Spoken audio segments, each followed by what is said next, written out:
Welcome to the Subconscious CEO Podcast, the only place where you will learn how to once and for all eliminate your limiting beliefs, eradicate stress, energetically align with the success you are craving, and learn real strategies to become seen and heard in order to define your brand and expand your business. My name is Jackie Adams, and I am an integrative hypnotist and energy healer with a background as a nurse, people leader, and entrepreneur. My mission in life is to make sure everyone who desires to step into their highest self and create the business of their dreams has these vital tools to thrive. So let's get into it.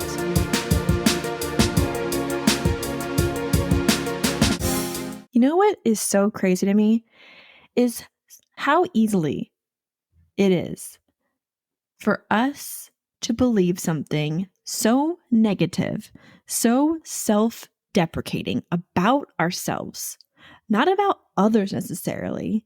We tend to always see the best in others, initially at least, but in ourselves, it's as if we were born with this false or mistaken belief about ourselves. And no, we're not necessarily born with it. However, it does get programmed in us. And then once we find that belief in ourselves, it gets reinforced over time, and we seek out reasons as to why that belief about ourselves is true. And yet, how difficult it can be. Notice I said can, not always, but how difficult it can be to identify this, rewire it, rewire our brains with the opposite and true belief, and then maintain that and sustain that belief so that we can become an energetic match for this newfound, this positive, this expansive belief about ourselves. Let me give you an example. For so long, I believed about myself that I was not good enough, that I was not worthy, that I was not pretty, that I was not lovable. And I know that's not true. However, I convinced myself that it was true. I would never admit those words to myself, though. It was really through my actions, my energy, how I showed up in the world, how I diminished myself, how I stayed small, stayed under the radar, and yet continued to try to overachieve and continued to put myself in stressful situations so that I could prove to myself somehow that maybe I am good enough. Maybe I am worthy, maybe I am lovable, and yet I never really achieved that through my actions, because my actions continued to reiterate these core beliefs that I didn't really truly understand that I had about myself. So what we do, and this has been proven on so many levels, but we are essentially born with these mistaken beliefs. And when I say born with them, I mean we create them from a young age based on the extreme emotional events and traumas that we experience as children. And then we continue to reinforce these beliefs by having similar things happen to us over time. And we seek out reasons as to why this belief is true. And then we create entire personas or our personality or identities around this false belief. And that allows us to continue to manifest situations, people, and circumstances that again prove to us this mistaken belief. We become blind to opportunities that could have proven us wrong and laid us to our desires that we actually want to call into our life to manifest. And yet, when we are so stuck in this belief, we block ourselves on a subconscious, energetic, spiritual, and scientific level. Let me tell you something right now. What you are not actively changing in your life, you are choosing. This is because the brain does not know the difference between imagination and reality.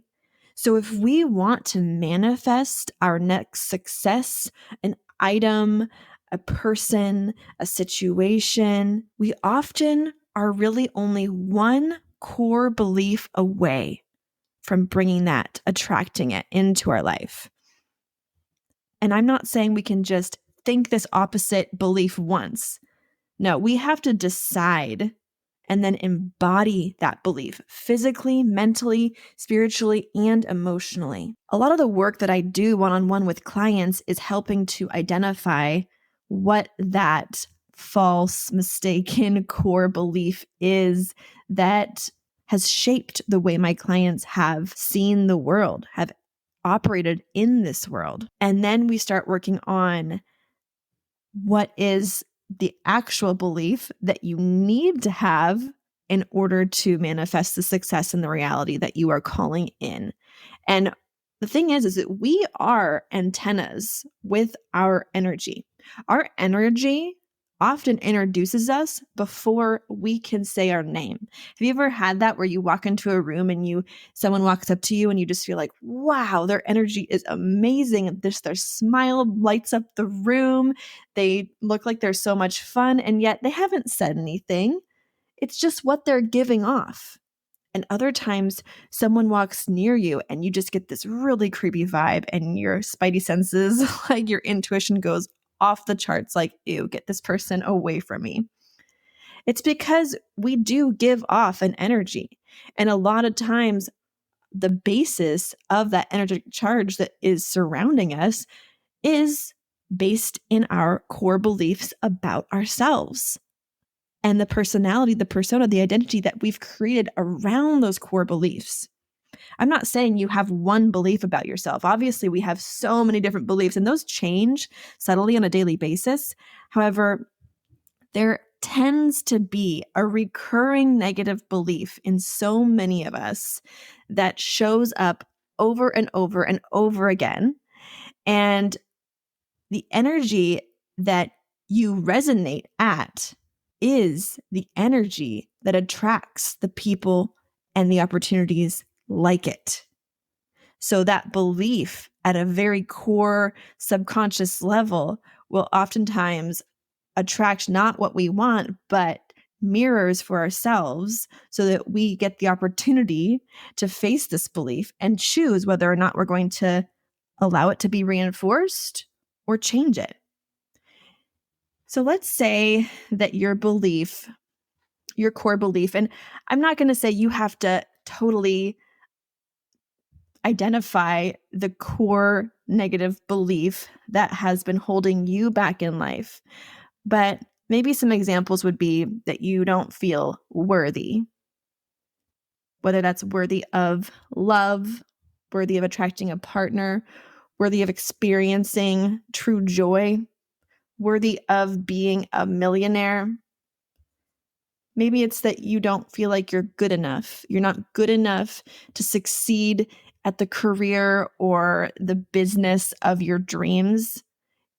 You don't feel like you're good enough to be the best mom, wife, spouse, partner, friend that you could possibly be. You don't feel like you're good enough to become a CrossFit champion, so you just don't ever start working out. Maybe you don't feel beautiful, even though hundreds or thousands of people have told you that you're gorgeous, you're pretty, you're beautiful, and you just don't believe it. So you'll never truly accept those compliments. You feel like the people that have told you that are liars, and there's got to be something wrong with them because clearly you know yourself. Those are often some examples of beliefs that we can tend to have about ourselves and then reinforce over time. So once you've truly chosen, just for the sake of this exercise, chosen one belief, even if it's simple, that you have held up until now to be true about yourself. However, there is a part of you, it doesn't have to be the whole of you, but there's a part of you that really knows that this belief has shaped a big piece of your identity, and that has held you back from becoming an antenna for receiving the true gifts, the true opportunities, the true people in your life that could bring you exactly what you are craving. Now it's time to choose the opposite. And just entertain just for a moment what the opposite of this belief is. I want you to write it down or just say it out loud. Pause this, say it out loud, or if you have a piece of paper, write it down. Let's say that your belief about yourself is that you're not good enough. Let's switch that, choose the opposite, and write down, I am good enough. And maybe you want to complete that sentence. I am good enough to have a business of my dreams. I am good enough to hold a world record in gymnastics. I don't care what it is. Just choose the new belief that is the opposite. And maybe for a second, you feel a little twinge like, ugh, that's not true. Like you feel like you're lying to yourself. I want you to think about it in your rational mind for a second and look at it as if you're looking at someone else's life. Look at it as if this is your daughter or your son or something you care about. And what if they believed this negative belief about themselves and they wrote this opposite belief down? Would you say that that's totally untrue? No, you wouldn't. So just allow yourself rationally to write down this opposite and true belief for a moment and look at it. What if you could believe this with everything that you have, with everything that you are? How would you show up? Who would you attract into your life? What could you accomplish if you truly believed this was true so intensely with every fiber of your being? How could your energy shift? We are all creators of our own reality because what we experience life as is basically like through the filters of everything that's happened to us up until this point. So we could be in a room with 10 other people watching a major event happen, like a sporting event or a bar fight or a wedding, and we could all react 10 different ways. And that's because we all have had different experiences in our life that has led us to this point. And so everything that we experience is being viewed through all of these filters and layers of past traumas and past successes and just our life experiences up until now. And then our unique biome and genome and everything that makes up our bodies physically, our souls, mentally, emotionally, spiritually. We experience life as just us. What this means is that we create literally our entire reality. And once you understand this, you become truly free.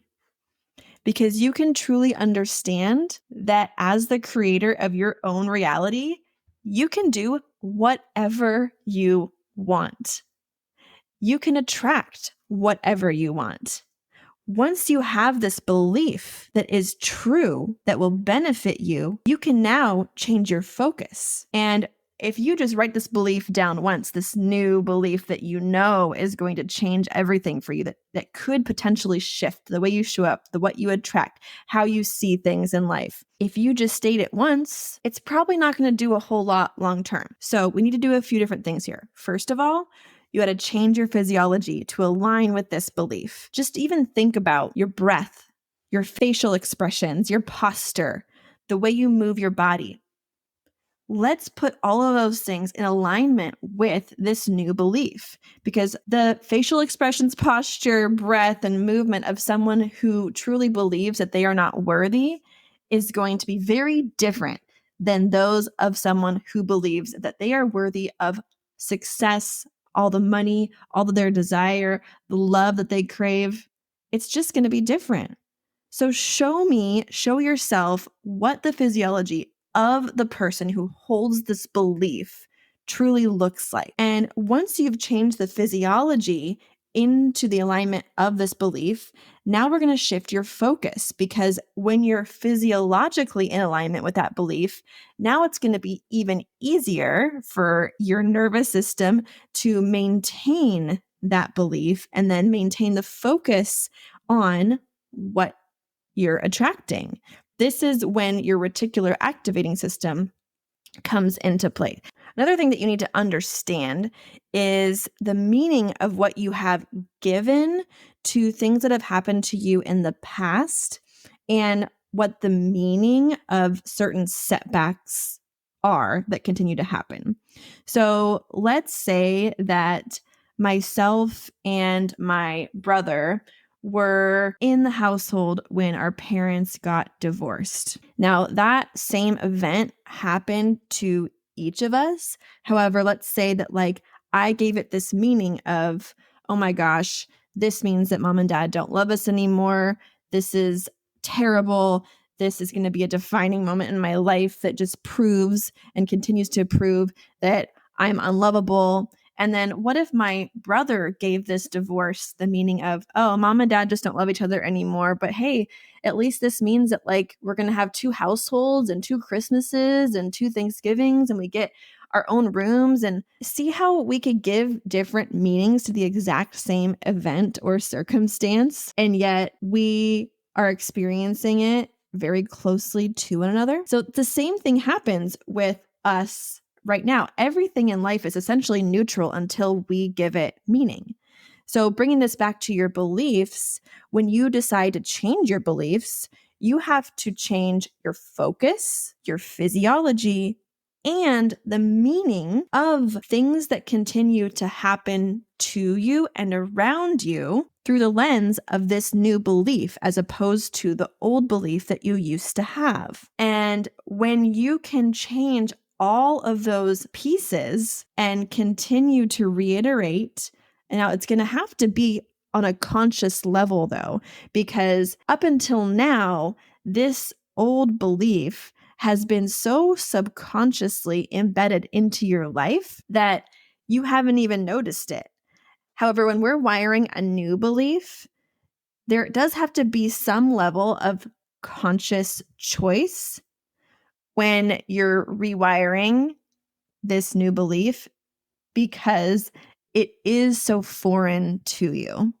And this is the work that I do with my clients to rewire the beliefs. Is I actually will go in and help to reprogram them on a subconscious level, so it's not so difficult on a conscious level, and we can actually work on the rewiring of this belief on all the levels, so that it's a lot smoother and easier of a transition to this new belief, and then showing up with this new energy and intention and alignment, so that you can quantum leap to manifest whatever it is that you want. But even if you don't have someone to hire to hypnotize you, then you can at least make it a habit to reinforce this belief every single day through your physiology, the meaning that you give everything, and your focus. That is all I have for you today. I really hope that you find some value in this, and that you could identify a belief that maybe needs a little bit of a shift, and what that new belief is for you, and how you can go about in making that shift through your physiology, focus, and meaning. And I'm just so grateful that you are here with me today. If you need anything at all, please don't hesitate to reach out. I hope you have an amazing week. Thank you for joining me today. If you enjoyed today's episode, I'd really appreciate it if you could take a moment to leave a review on your favorite podcast platform. Your review is like a guiding light to help me help others. Until next time, remember that you are loved, you are enough, and you are worthy of all that you desire in life.